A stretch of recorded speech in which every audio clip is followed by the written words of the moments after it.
بيبقى صعب علينا كمعلقين واحنا بننطق كلمة الهدف خطأ من اللعيب الفلاني، بس احنا دورنا ان احنا نعرفك عزيزي المشاهد.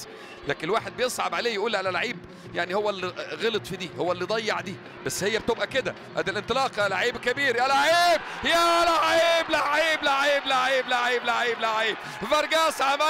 فارجاس عملها والثلاث نقاط يبدو انه خلصها بعد ما درسها وفحصها. نعم، يتقدم نادي الريان، ومن جديد المدرب كوردوفا يقوم من على دكة البدلاء ويصبح مع اللاعبين في الملعب، ويتقدم نادي الريان بالهدف الثالث. حركة حلوة قوي، تحرك من كورة كان جميل. فارجاس من لمسة واحدة كان يجرى ايه، لمسة واحدة سجل وثلاث نقاط بيجيبهم، ونقول له الله عليه الله عليه الله عليه.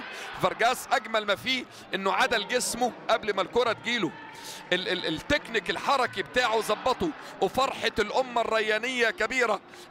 هدف بثلاث نقاط من أغلى ما يمكن في هذا وبقوة.